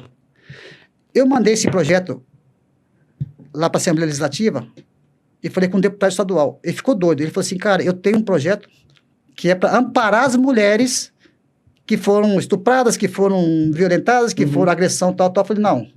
O projeto meu é prevenir. Mas como dá para prevenir sobre defesa pessoal, sobre agressão? Eu peguei e falei assim para ele, tem 3 pilares. Se você souber esses 3 pilares, que eu vou falar aqui, você jamais vai ser pego de surpresa. Que os 3 pilares é sempre percepção, estratégia e ação. Percepção é a fase onde você vai observar, onde qualquer lugar que você vá, você observa o que está acontecendo ao seu redor. Isso você vai levar 10 segundos. Dá uma olhada no que está acontecendo ao seu redor, tá? Estratégia é a parte que você vai avaliar, tá? Você vai avaliar, está acontecendo alguma coisa? Não. Nessa avaliação, sempre você vai ter 2 coisas que você tem que pensar. Rota de fuga, no lugar que é fechado e no lugar que é aberto. O lugar que é aberto, você sabe, você vai correr e pronto, vai sair da cena o mais rápido possível. O lugar que é fechado, onde você vai se proteger melhor. Ou que tipo de objeto você tem para você neutralizar a ação de uma pessoa. Você tem que ter isso em mente. Entendeu? Isso. E a terceiro é o quê? É ação, é você agir. Por que as pessoas, elas agem, na hora de agir, elas fazem totalmente o contrário? Porque ela não teve primeiro, essa observação e essa avaliação. Ela não está preparada. Aí quando tem ação, a pessoa fica toda equivocada, vai para casa, se atrapalha inteira e faz praticamente o que não é para fazer. Então, essa parte aí... Isso ninguém fala, Isso ninguém fala. Porque se você na verdade, uma coisa relativamente até simples, né? Simples, claro. Simples, mas que pode salvar uma vida. Ninguém fala sobre isso. E você não precisa saber luta nenhuma, é só... O que tem na internet? Curso. Você faz o curso aqui, você dá um soco aqui. Primeira coisa, tá? Eu sempre falo, quando eu criei essa metodologia, tá? As pessoas perguntam, né? Peraí, você criou essa metodologia baseada em quê? Então, você tem que tomar muito cuidado quando você fala que você criou uma metodologia, porque as pessoas vão te cobrar, vão te perguntar. Eu criei essa metodologia, tá, em cima de 3 fatores. Primeiro, o homem, geneticamente, ele é mais forte que a mulher. Com certeza. O grupo muscular do homem é diferente da mulher, tá? Segundo, a pegada do homem é muito mais forte que a mulher. Então, se ele pegar você no seu punho, em qualquer lugar, ele vai te dominar. Me mobiliza com facilidade, né? E o último, o homem tem no seu DNA o instinto de lutar. Ele tem instinto de lutar. Sim. Então, como é que você... E a mulher é o contrário. É totalmente ao contrário. Ela não tem instinto de lutar. A mulher luta de outra forma. De criar os filhos. Entendeu? Luta como empreendedora, mas não para lutar. Luta física, né? Corpo. Então, aí eu falo para você, quando você já é dominado, já não é defesa pessoal, aí já é combate corporal. Você já foi dominado. Então, eu tenho um curso que mostra para você, que mostra como é que você tem que fazer, não para lutar, mas para você criar uma brecha para você sair e ir embora. Uma estratégia. Uma estratégia. Como é que você vai fazer? Tá certo? Que isso é muito mais interessante do que a luta, porque a luta depende de força, né? Eu vejo cada coisa absurda que você não vai conseguir fazer isso nunca. Nunca. Tem que ser realista, né? Tem que ser realista. E aí, quando eu falo que eu vou fazer um curso agora, eu vou dar uma palestra numa empresa agora, tá? De uma amiga. E lá tem bastante mulheres, tá? E qual que é essa palestra? Eu vou falar praticamente meia hora, 40 minutos. Eu vou falar, tá bom? Sobre isso aí. Então, quando eu falo de defesa pessoal, eu sempre falo o seguinte, defesa pessoal, tá? O próprio nome diz, defesa pessoal. É auto se defender, auto se proteger. Então, eu falo que a defesa pessoal começa desde quando você acorda até quando você vai dormir. A pessoa não acredita. Como assim? Não estou entendendo.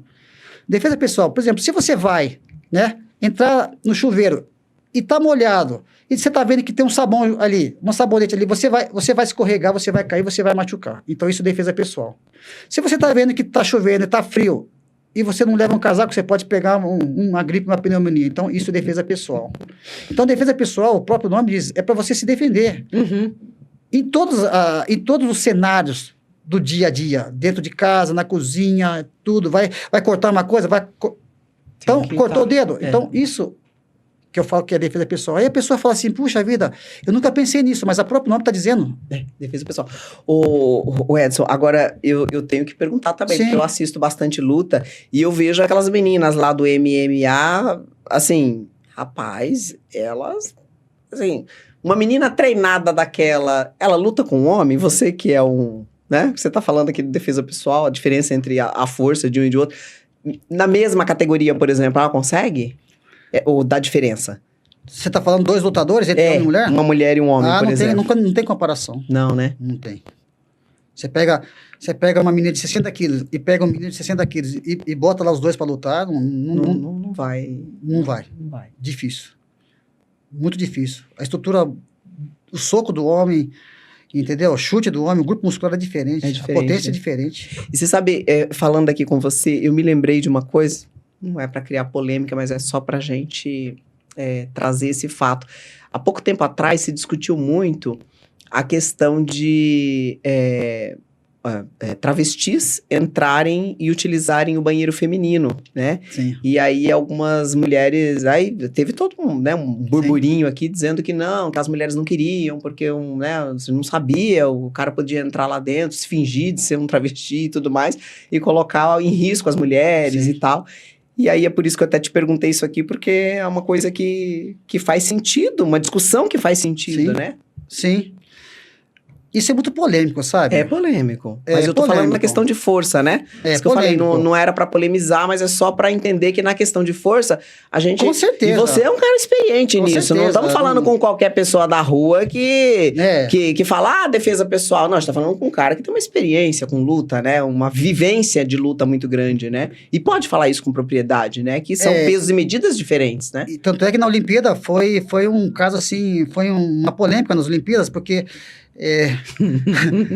essa mudança de sexo, elas começaram a ganhar todos os campeonatos. Lógico, na verdade, sabe, tem uma estrutura de homem, né? Diferente, né? Mas aparenta mulher, mas tem estrutura de homem. Sim. Aí isso aí, eu sou contra isso, entendeu? Sim. Eu sou contra isso, porque não tem como. É a mesma coisa o homem querer competir com a mulher, sabe? Por isso que tem, né, as categorias agora... Virou travesti, agora vai competir com a mulher? Vai fazer com a mulher? Entendeu? Lógico que vai ganhar.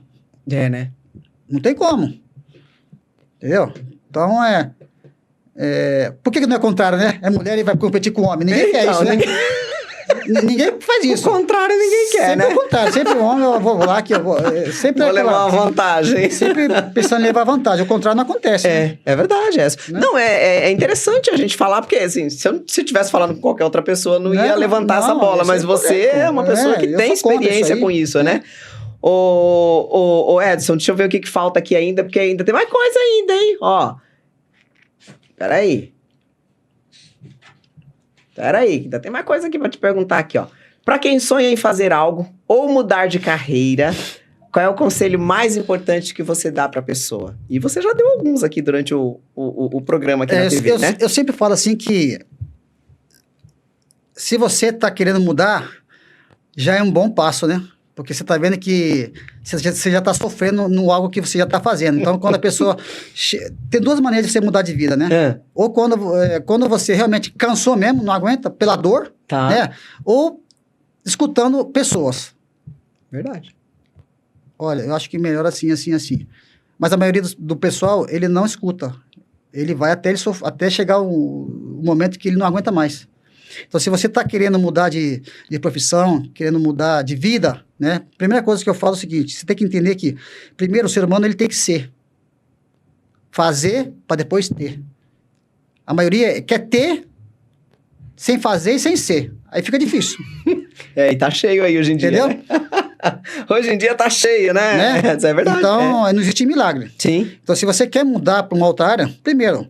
Né? Hoje, as informações estão tudo na internet. Muito mais fácil, né? Um mês de estudo, você consegue levantar tudo que você quer. Então, primeiro, seja uma pessoa informada na tua área. Uhum. Segundo, fazer o importante. Por exemplo, você quis fazer, né? Você quis fazer podcast, né? Uhum. Sim. E aí, eu estava conversando com seu marido aqui. Ah, é? E ele me revelou que, será que eu vou começar? Mas começamos.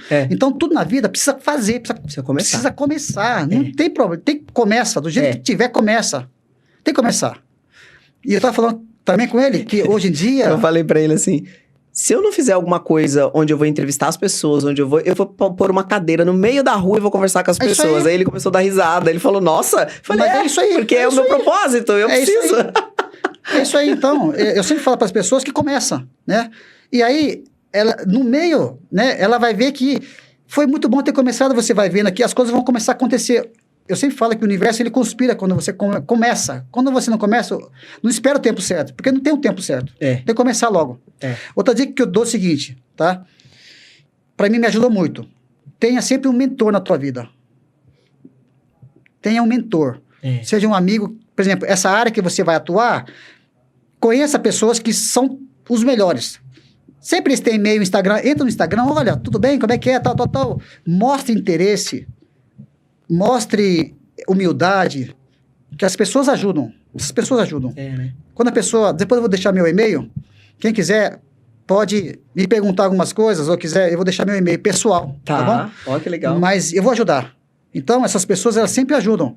Então, você tendo um mentor na tua vida, em qualquer área, já dá uns 10 graus, 10 escadinha.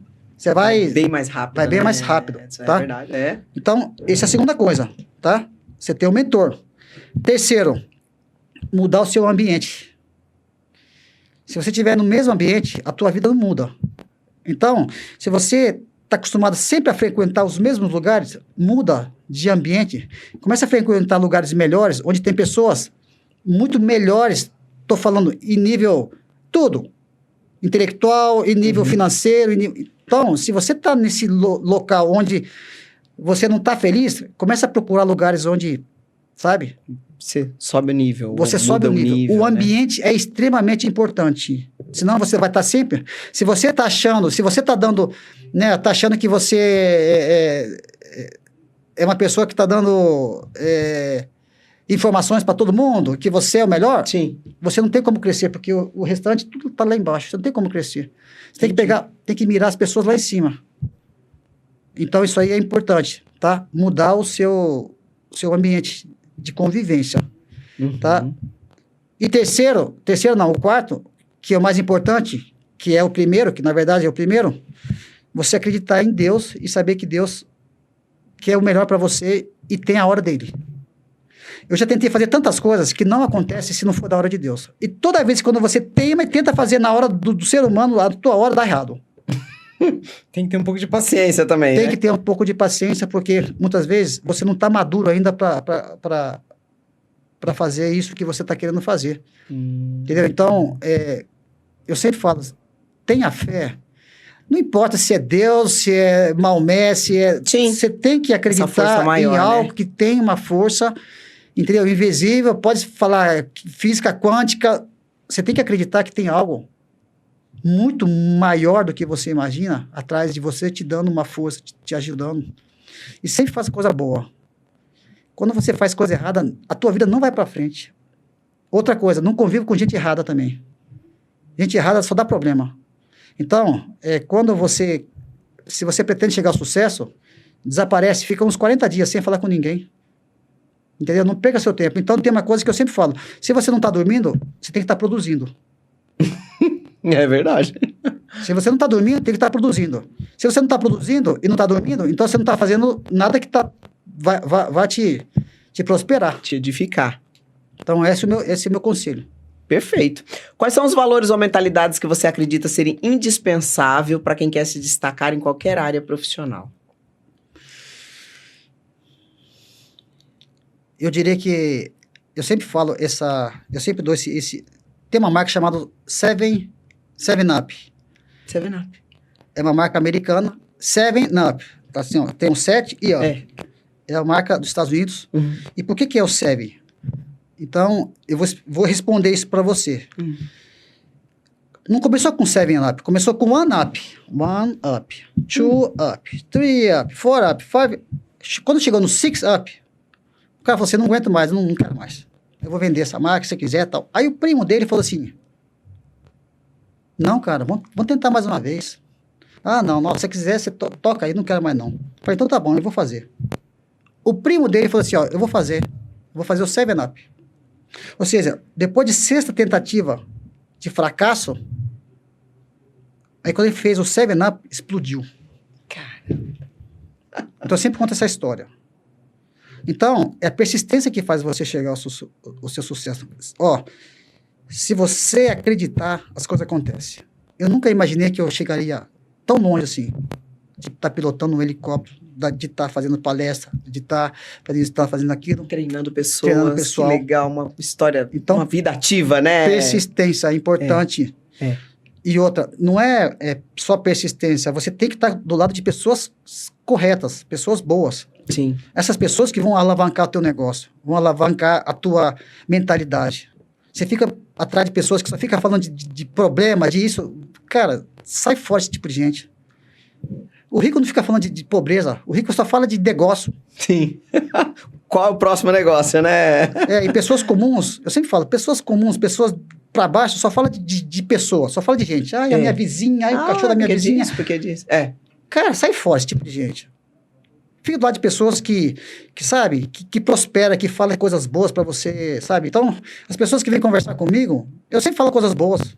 Sim. Eu queria te falar uma coisa, tá? Que, assim, qual que é a minha maior alegria, né? Dos atletas que chegaram ao sucesso, né? E, assim, eu tenho vários exemplos, né? Que for citar aqui, não vai dar tempo. Mas o que eu deixo mais, assim, o que eu fico mais feliz, que toda vez que eu termino uma aula, eu sempre deixo uma frase e sempre conto uma história de sucesso.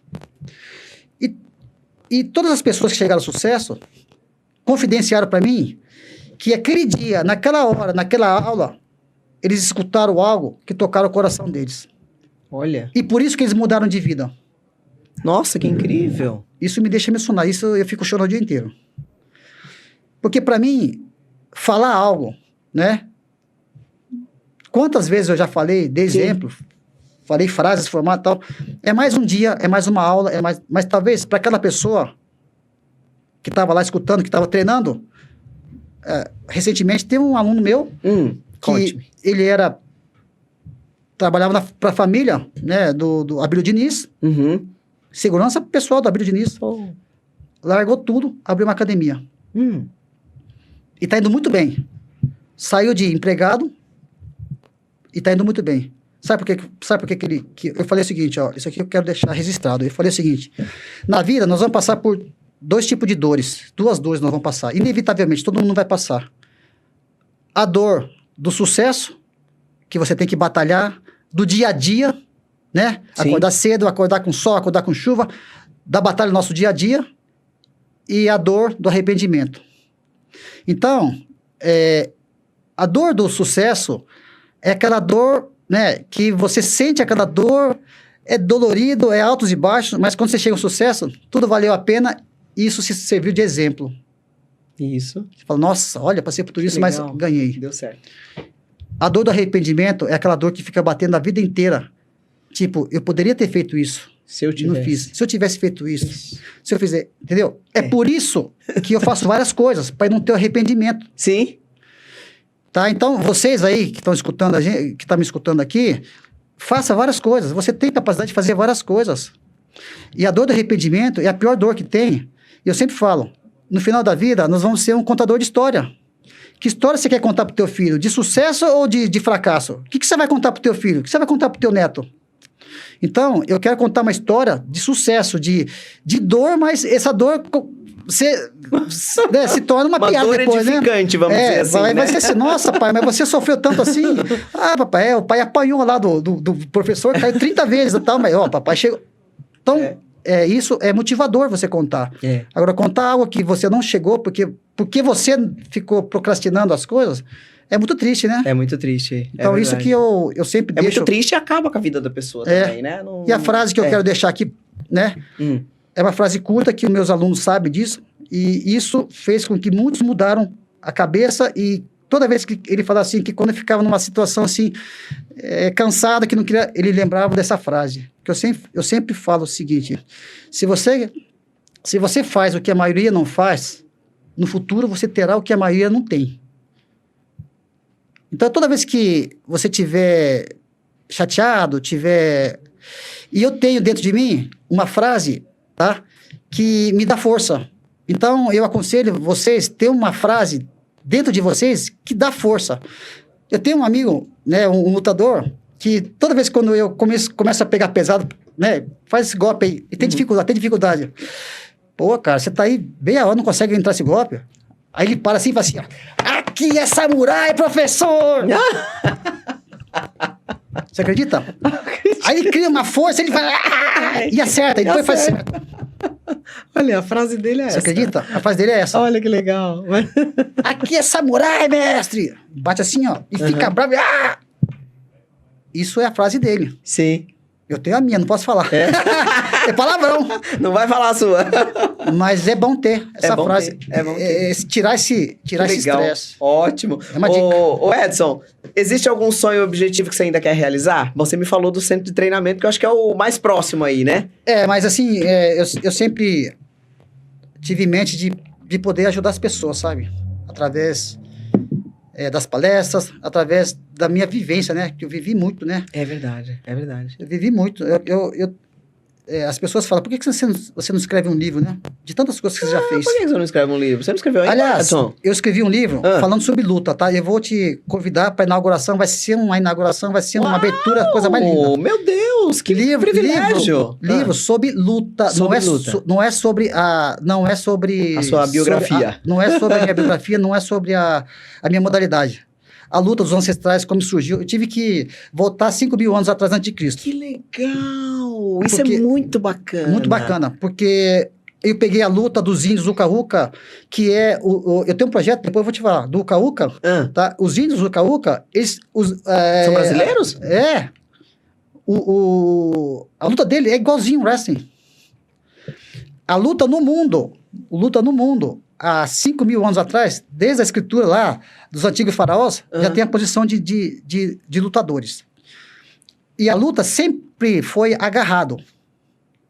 Nunca foi soco, nunca foi chute, sempre foi agarra-agarra. A luta surgiu no agarra-agarra. Ninguém dava soco, ninguém fazia soco. Você não vê gente fazendo karatê naquela época. Verdade. Então, eu contei uma história da luta, que a luta surgiu antes da escrita. E é um livro fantástico. Que bacana. Tanto é que esse livro aí, ele vai ser agora publicado no Diário Oficial. Para eu conseguir recurso, para poder fazer... Eu vou fazer 3.000 livros. Que bacana. Vai ser sensacional. Vai ser um negócio sensacional. Sensacional. Da luta em si. Mas você tem que contar a sua biografia também, porque eu sempre falo, o Brasil, ele tem... Eu acho que agora até menos. Eu acho que agora o pessoal tá começando a entender. Entender não, acordar para isso e ter um cuidado maior em contar suas biografias. Porque, se bem que a gente tem um podcast, ó. Tô contando a biografia do Edson Cudo aqui, né? Mas numa hora a gente não consegue contar tudo, né, Edson? Uma boa biografia tem que vir lá, escrita num livro e tal, pra gente poder, né, ler, pra poder passar pras próximas gerações e pra gente conhecer a sua história. Eu quero deixar esse livro para que as pessoas saibam que a luta surgiu antes da escrita e que 5.000 anos atrás já havia gente lutando. O povo já lutava, né? Época dos gladiadores, né? Sim, nossa. Os gladiadores lutavam. Não é? Você vê muito louco. Você vai ver aqueles filmes lá, você fala, gente, como é que é? E era... se você pega... Esses dias, eu tava assistindo, teve uma luta acho que de MMA em Los Angeles, não sei como é que é, e era um show. Aí eu falei assim, meu Deus, isso é muito parecido. Você pega um filme do Gladiador, a cena é a mesma, né? As pessoas, os reis, as rainhas, pessoas com, né, um nível social alto, todas reunidas para ver uma luta. Porque era isso, né? Os gladiadores eram isso, né? Era entretenimento. Entretenimento. Eles soltavam um leão lá dentro, os coitados tinham que se virar. E era entretenimento. Entretenimento. Né? Só que naquela época... Era forçado, né? Hoje em dia é consenso, né? A pessoa vai pra ganhar dinheiro também, né? Já imaginou? Você é gladiador e você sabe que se você não ganhar, você vai ficar lá. O leão vai te engolir. Lá era vida era morte, pesado, né? Ali era tenso, né? Mas a única coisa que mudou foi isso, que agora o cara aprendeu a faturar. Então. Faturar, né? Qual é a receita do sucesso, Edson Cudo? Me diga 5 palavras-chave para se chegar ao sucesso. Eu sei que você sabe todas elas. Acho que todo mundo tem uma receita, né? E eu sempre gosto de passar no papel para fazer tipo para poder ver, entendeu? Entendi. E eu fiz o meu próprio. E eu compartilho com essas pessoas. Isso aqui é o meu. É a minha receita. A sua receita. É a minha receita. Talvez eu possa ajudar alguém, né, com essa receita. Eu acho que assim, todo mundo fala, né? Eu quero chegar ao sucesso. Mas qual que é o passo a passo, né? Como é que eu faço para chegar ao sucesso? É fácil você falar, eu vou chegar ao sucesso, mas como é que você chega ao sucesso, né? Aí eu criei uma listinha e falo bacana. Isso aí. Eu acho que a pessoa, com isso aí, ela sabe onde ela tá. Traz uma clareza. Onde ela tá no sucesso, entendeu? Então, primeira coisa, né? Eu falo que a primeira coisa tem que ter disciplina. Boa. Tá? Disciplina. Sem disciplina, você não consegue fazer nada na vida. O que é essa disciplina? Enfoca o quê? Enfoca estudo, né? Estudar que área que você vai atuar, né? Planejamento, né? Perfeito. Comprometimento, né? Você fala assim, ó, de qualquer forma eu vou fazer. Então, isso aí é disciplina, tá certo? Perfeito. O segundo, você tem que estar motivado. Motivação, tá? Uma pessoa que não tem motivação, ela não faz nada, não sai nem da cama. Não. Ela tem que estar motivado. É verdade. Tá? E o terceiro, coragem. Que o cara que não tem coragem também não consegue fazer nada. A primeira coisa não sai do lugar. Não sai do lugar, ele volta. Então, você tendo disciplina, né? Você tendo coragem, tá? E esses motivação. E motivação, isso aí é 20% só do sucesso. Uau! Olha só. Esse é 20%. Você fala, pô, mas como é só 20%? Eu já tô... Achei que já tava na metade não. já. Achei que tava 50%. É só 20%. Tá. A quarta palavra é atitude. Atitude é assim, ó, é onde você vai levantar da poltrona para fazer o que você planejou aí. Por que 20%? Porque esses aí, ó, esses 3, você faz sentado. Você não tem atitude, você faz sentado. Vou planejar. Eu faço, eu sou corajoso. Até aí você não levantou da cadeira. Tá. Atitude é onde você vai. Opa, peraí, agora eu vou levantar. Atitude é mais 30%. Aí já chegou metade. Alcançamos. Meu Chegando Deus, na metade. Só uma palavra pro último? Atitude, E o último, que é o mais importante, é a persistência. Porque todo mundo chega até aí. Todo mundo chega até a atitude. Todo mundo chega até aí. Todo mundo chega até aí. Entra, abre uma coisa, abre isso, aquilo. Quando você chega nessa parte aí, que as portas vão se abrir, muitas vezes você tem que tentar mais uma vez, tentar 2 vezes. Foi o 7-Up. 7-Up. Não importa. A persistência que é os 50%. Uau! Até aí todo mundo chega. Até a atitude todo mundo chega. Qualquer um chega. Qual a diferença entre o que chegou e não chegou? O que quase chegou? De repente, deixou de persistir mais uma vez. De repente, deixou de persistir 2 vezes. Não importa. Não importa quantas vezes. Vai persistir. Até dá. Vai dar. Vai dar. Não tem como não dar. Essa é para mim. Sim. Tudo que eu falei, eu vou fazer, cria. Por isso que eu falo, essa frase que é importante. Você criar dentro de você, batendo o peito e falar, eu sou brasileiro, eu sou... Não desista. Eu sou... Entendeu? O que for, eu né? sou a Lúcia, eu consigo, eu sou a mulher... Cria algo dentro de você que te dá uma força. Então, é importante essa frase, você criar a sua frase, Ótimo. que você vai ver que nessa parte de persistir, quando você vai persistindo, né, 1 vez, 2 vezes, não é que você não vai conseguir, pelo contrário, você tá assim, criando. Muitas vezes a pessoa fala assim, eu quebrei. Você não está quebrando, você está adquirindo experiência.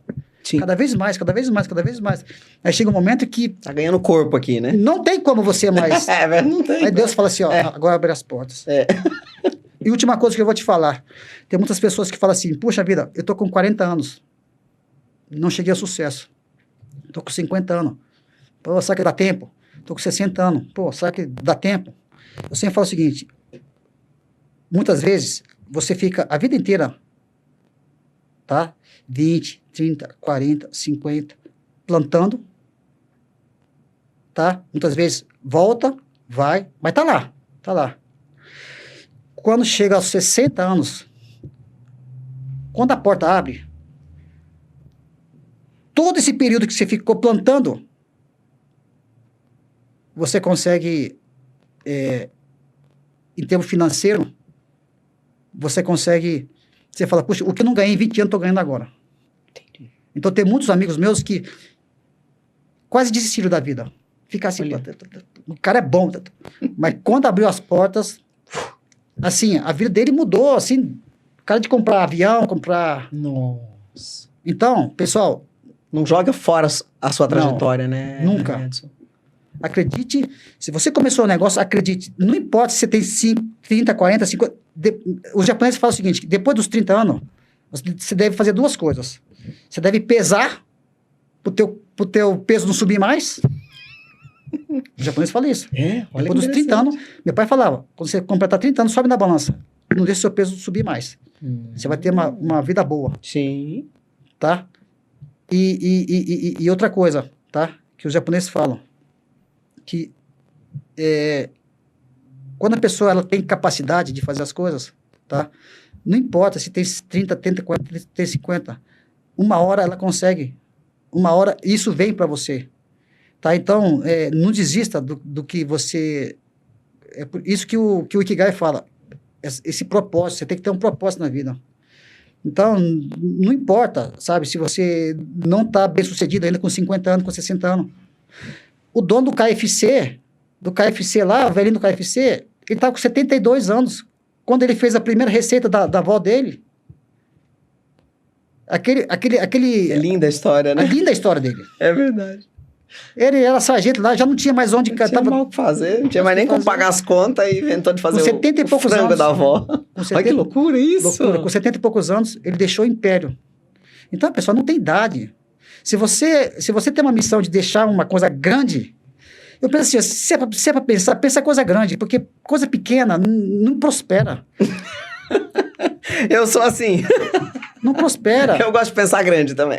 Se você chegar a metade do que você pensou, já tá bom demais. Pô, já agora, a vida caminhou bastante, agora pensar pensamento é de graça, né? Já é de graça. E você fica pensando pequeno. Concorda? Olha aí, gente, anota. Disciplina, motivação, coragem, atitude e persistência. É isso aí. Que essas 5 palavrinhas aí sejam a nossa tônica aí nos próximos meses, né? No ano de 2026 aí, para as coisas acontecerem, para saírem do papel. Edson, que Que conversa incrível. Legal, muito gostei. obrigada, Eu muito que adorei. obrigada.